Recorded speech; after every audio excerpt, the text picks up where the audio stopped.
Studio Ara.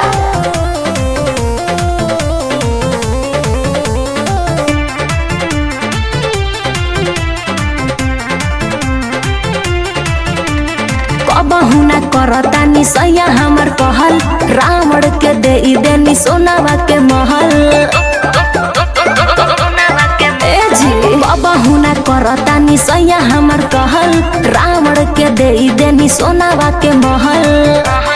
विशेषरवा हम कैली हनी विश्वास, कैलाश जिंदाबाद बाटे हो।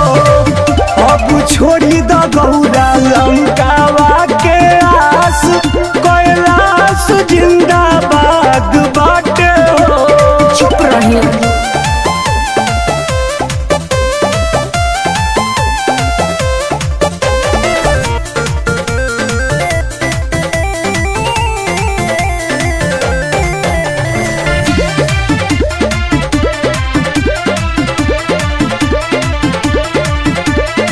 बड़ी जिद कैनी तो लंका बनैनी, उहो तो दे देनी दान में। बाल बच्चा भले दुख काटे, कमी ना होखे चाही शान में।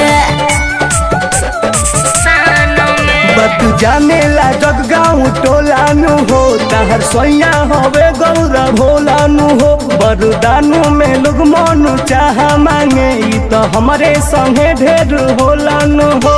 हाँ जिंदगी जंगल पहाड़ी में काटिले मुबिंदास, कैलाश जिंदाबाद बाटे हो। अब छोड़ी द गौरा लंकावा के आस, कैलाश जिंदाबाद बाटे हो। ढेर मत बोली।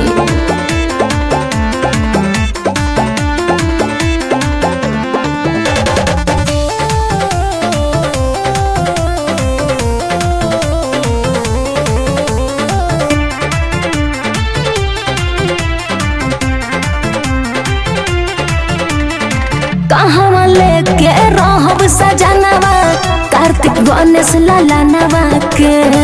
आंधी पानी ना सहे मड़ैया, बाटे जरूरी भवनवा के।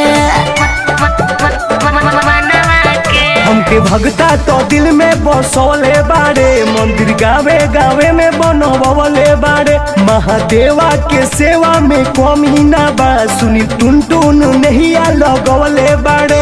सही में जपी है शिव के नमवा रही जबले सास, कैलाश जिंदाबाद।